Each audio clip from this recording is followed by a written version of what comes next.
To coincide with the recently revealed squads for the 2020 European Championships, and as part of our Euros build-up and coverage extravaganza, in today's video, I'm pondering the question of where each Euro 2020 squad would finish in the Premier League. For the avoidance of doubt, I will share with you my criteria.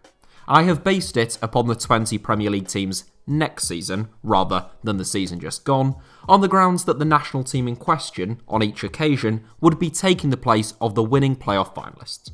That's partly because I'm making this video before the playoff final between Brentford and Swansea, but also because I think it is the best system. I'm basing it only on the squads that have been named for the Euros, and not on the supposition that every national team would have every player of that nationality available to them. Some squads still haven't been whittled down to their final 26 at the time of this recording, because I'm a bit keen, so in those instances, I have selected who I think are the most likely to make the final 26-man squads from those provisional squads. Crucially, this is a hypothetical world in which two duplicate players can exist. So, when I rank Belgium, I'm assuming there are two Kevin De Bruynes, one at Man City and one for Belgium, two Youri Tielemans and two Christian Bentekes. So, no Premier League team is weakened by the national team in question's presence in the league. My apologies for that lengthy introduction, but I know people would ask those questions in the comments, so I thought it best to just make it as clear as possible from the beginning. You will still disagree with many of my rankings, no doubt, but at least now you know my criteria. Here is where I think every Euro 2020 squad would finish in the Premier League. Italy, 5th. I was torn between 4th and 5th for Italy, who I think would certainly be in the mix for a Champions League spot. Having failed to qualify for the World Cup in 2018, which was the first major tournament Italy had missed since 1992, Italy are an improved side now, with fresh young blood like Gianluigi Donnarumma, Nicolo Barella and Lorenzo Pellegrini. They still have vast experience through the likes of Chiellini, Bonucci and Acerbi at the back, though, somewhat surprisingly, there are no players in the Italian squad with any Premier League experience, unless Moise Kean makes the final cut, who still has very little. If Ciro Immobile could replicate his goal-scoring feats in English football, Italy could finish as high as 2nd, but history tells us that he probably couldn't, at least not as emphatically, and on the balance of things, I think they'd probably finish 4th or 5th behind the likes of Man City, Man United, Liverpool and Chelsea. Switzerland, 11th. A difficult one to assess, Switzerland do have some Premier League experience in their squad, in addition to a few current Premier League players. The Swiss squad is one which is solid enough defensively with some capable midfielders, but can look a little toothless up front against top-class opposition. I think that would be their Achilles heel in the Premier League, where I suspect Haris Seferovic and Breel Embolo would both struggle to score goals with any degree of regularity. A nation renowned for occupying neutral ground, I think that's exactly where Switzerland would sit were they a Premier League team, marooned in mid-table mediocrity. Turkey, 10th. Turkey will be a fascinating team to watch at this summer's Euros, at least if you're a bit of a geek like me. In Burak Yilmaz, they have a 36-year-old centre-forward who is going into the tournament on cloud 9. Meanwhile, their midfield is packed full of quality, whether that be in the form of Hakan Çalhanoğlu, Cengiz Ünder, or Burak Yilmaz's Lille teammate, Yusuf Yazici. Defensively, I think it's fair to say there would be one or two concerns. Turkey ship goals for fun against half-decent opposition within the international game, and I suspect they would do likewise in the Premier League. Like a more extreme version of Leeds, more gifted but less well-drilled, ultimately, I don't think Turkey would have any fears of relegation, but nor do I feel they would have the solidity to be challenging for Europe. Wales, 17th. If you look at the Wales squad at Euro 2016, it is not a particularly strong one, but they still managed to reach the semi-finals. I backed them to reach the knockout stages in 2016, but I think they will have done remarkably well to get out of the group stage this time around, especially with their managerial precariousness. There are some good players in the Welsh squad, most notably Gareth Bale and Aaron Ramsey, but also Chris Metham, Ben Davies, David Brooks, and I'm still a big fan of Harry Wilson. Scattered among them, though, is a great deal of mediocrity, and I suspect a lengthy injury to either Bale or Ramsey across a full Premier League season could see them relegated. With both fit, I think they would just about keep their heads above the water. Belgium Second. I ummed and ahed over this one for a while, and Belgium clearly have one of the most gifted starting 11s in all of international football. What's more, their squad is also packed full of players with plenty of Premier League experience, whether that be Vertonghen and Alderweireld at centre-back, De Bruyne and Tielemans in midfield, or Hazard and Lukaku in the forward areas. With that being said, I do think if you peel back behind their starting 11, and were they to suffer one or two injuries, Belgium's depth is a little lacking in comparison to some of the other major national teams, which is hardly surprising from a nation of just 11 million people. So, in defence, Thomas Vermaelen, following 2 years playing in Japan, still makes Roberto Martinez's squad. In midfield, former West Brom wide man Nacer Chadli still features, and both Michy Batshuayi and Christian Benteke make the squad as forwards. I don't think it is unreasonable to suggest that none of those players would make the England squad. So, whilst Belgium have an outstanding 11, over a season, I think they would struggle to lift the title, and would likely finish either second or third.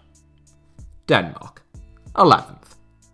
Similar to Switzerland in more ways than one, Denmark have almost always overachieved as a national team in relation to their size, and they have a very capable squad, yet again ahead of this summer's Euros. They have a brilliant goalkeeper and 3 really solid centre-backs. But when it comes to goals, I think they would be pretty reliant on Christian Benteke hitting double figures from midfield. Denmark don't lack centre-forwards, with the likes of Martin Braithwaite, Kasper Dolberg and Yusuf Poulsen, but none of them are clinical cold-blooded goal scorers who would propel them into a battle for the top 6. At least, as far as I think, so I've got them in 11th. Finland 19th. Finland have a vastly experienced and close-knit squad, who aren't particularly old, but have just played a lot of international football together. This summer's Euros will be Finland's first ever major tournament, which is a great achievement for the Nordic nation, where football has to compete for supremacy with a number of other sports. In truth, the Finland squad is among the weakest at Euro 2020, and it would almost certainly be embroiled in a relegation scrap if it were in the Premier League. A very good goalkeeper and a centre-forward capable of hitting double figures, along with a great team spirit, keeps them from finishing dead last, but I suspect it would be a close-run thing. Russia 15th. Russia were a truly dreadful team at Euro 2016, but had been utterly transformed into a much more inspiring outfit when they hosted the World Cup in 2018. Part of that was surely to do with the home advantage, but there have been genuine improvements to the turgid Russia squad that we saw in France 5 years ago. Though their ageing backline may leave a little to be desired, Russia have some genuine quality in midfield, and I actually think that Ertem Dzyuba would manage to hit double figures for them up top in the Premier League. Make no mistake, I think they would be in for a bit of a scrap, but I think they have a set of players who would be well up for that, and that they would ultimately survive. Austria 11th. The vast majority of Austria's squad play their club football in neighbouring Germany, including star men like David Alaba, Julian Baumgartlinger and Marcel Sabitzer. Though, of course, Alaba is bound for Madrid this summer. Austria's recent results haven't been particularly inspiring, including defeats to Romania and Denmark and a draw with Scotland, all in the last 12 months. However, across the course of a full season, I think their quality would shine through. What's more, Austria do have some goals within their ranks, whether that be through Sabitzer or former Premier League star Marko Arnautovic. Mid-table in my book. The Netherlands 5th. Similar to Italy in a number of respects, the Netherlands have emerged from a dark period in the national team's past with plenty of reasons to be cheerful, and also like Italy, I've put them in 5th. The Netherlands have extraordinary depth and talent at both centre-back and in central midfield, even without starman Virgil van Dijk, and their strength in those two positions alone ensures that they would be in the race for continental football. In goal, they're strong enough. They have some talented young fullbacks or wingbacks and a few pacey wingers. The problem for the Netherlands, as with a number of teams in this video, is scoring goals. Memphis Depay is their main man in that regard, but he has struggled to score goals in England in the past. He's a talent, but personally I couldn't see him scoring more than 12 to 13 Premier League goals in a season, so until someone like Daniel Marlon is a little older and is scoring goals prolifically at the very highest level, I don't think the Dutch would be quite capable of mounting a Premier League title challenge. North Macedonia, 18th. Competing, like Finland, in their first major finals this summer, the North Macedonia national team was only founded in 1993 following the breakup of Yugoslavia.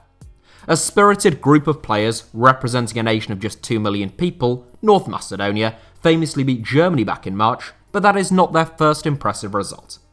The Balkan nation has a very settled and familiar squad, packed full of energy in midfield and in the wide areas, whilst being spearheaded by 37-year-old Serie A veteran Goran Pandev up front. I'd love to see them pull off a couple of upsets this summer, and in a knockout format, I think they're capable of it. But over a 38-game Premier League season, I'm sad to say the most likely outcome would be relegation. Ukraine, 16th. This may seem harsh for a national team competing in their third successive European Championship finals, ranked 24th in the world by FIFA and boasting a fair few familiar names. But I think we're probably looking at one of the weakest Ukrainian squads in recent history right now. The backbone of their squad is made up of Shakhtar Donetsk and Dynamo Kiev players, but Ukraine's real strength lies in midfield and out wide on the flanks. They have drawn each of their last 4 games under Andrei Shevchenko, including an impressive draw against France, and rather less impressive draws against Kazakhstan and Bahrain. I suspect they would sit in deep and draw a lot of games in the Premier League as well.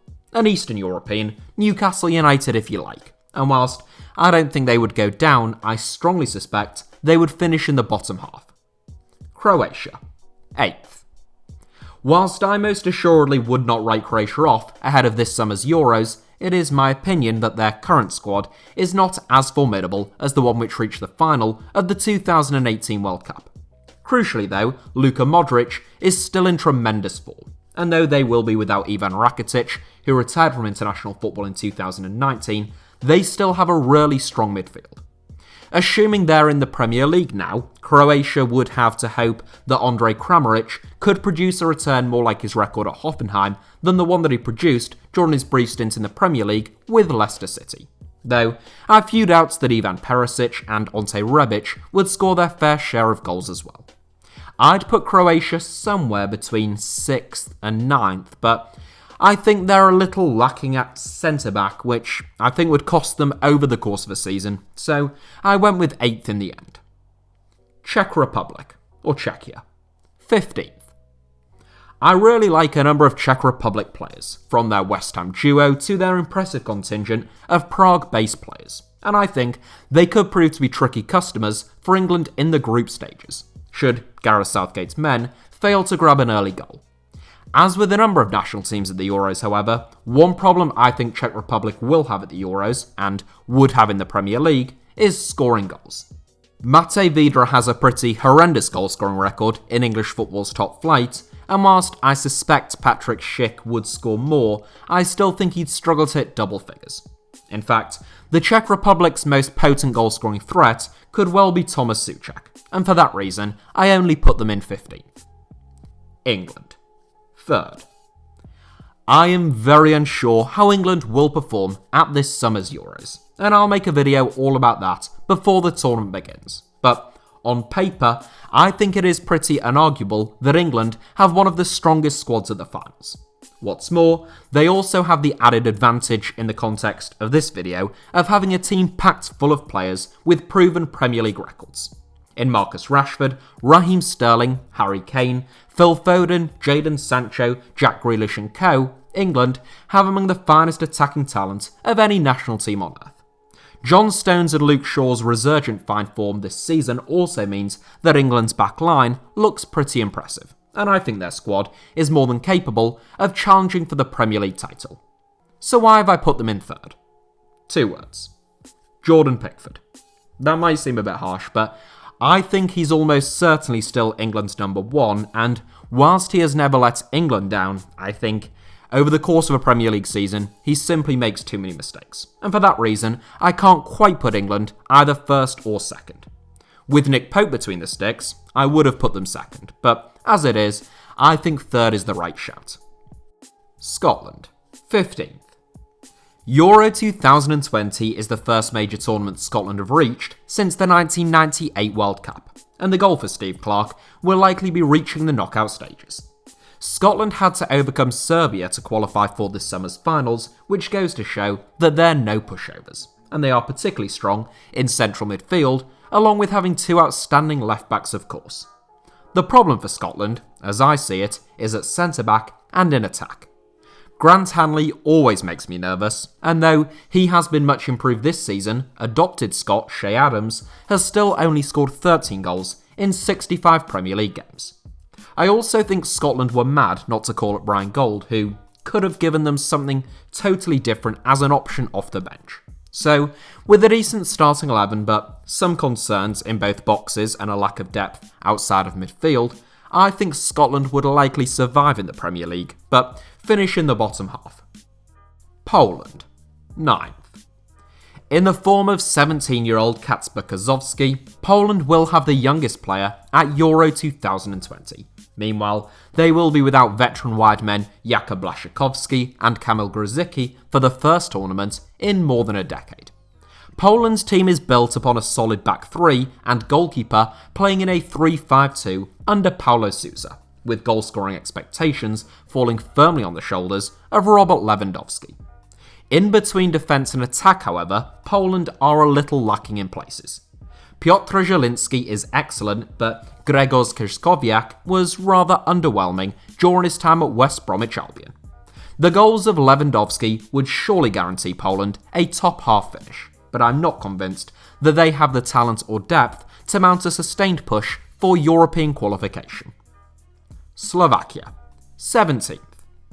It is an interesting quirk, I think, that all three of Slovakia's goalkeepers have played football in England, but none of their outfield players have, with the sole exception of Vladimir Weiss, who only made a handful of appearances for Manchester City and Bolton Wanderers right at the start of his career. Slovakia have an outstanding centre-back in Milan Skriniar and plenty of decent players. They're just rather lacking in magic and goals.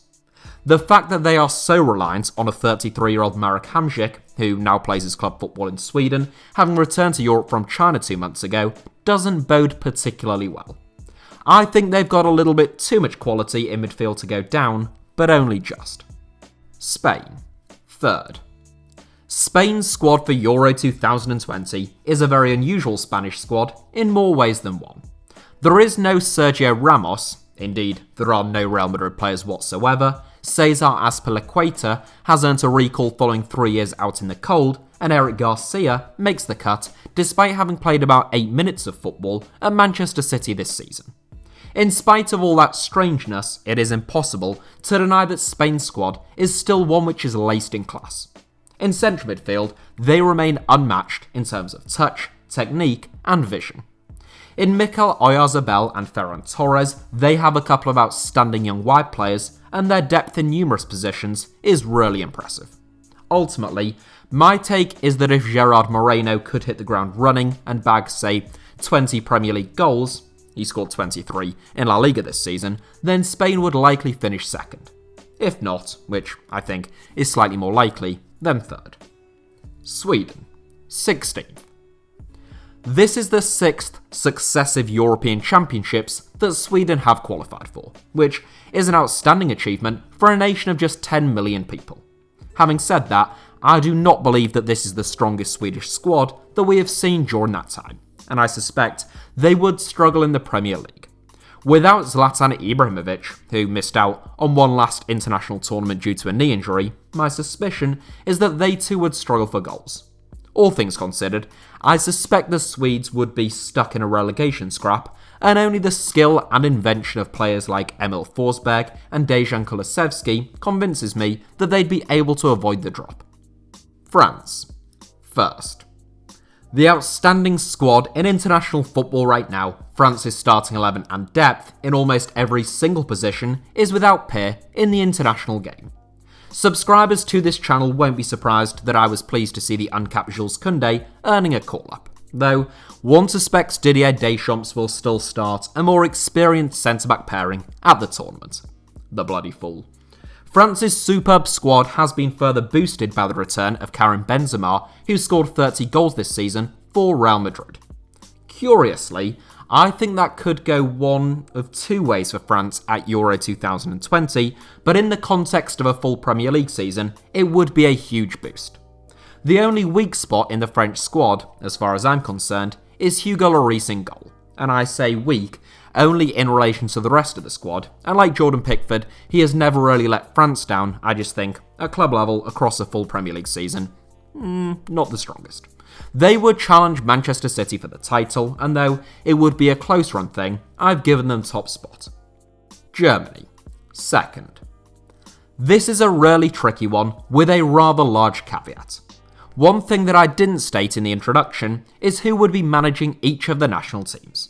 I operated on the premise that it would be the current incumbent, in which case I think there's a reasonable chance that Germany would miss out on the top four in the Premier League altogether.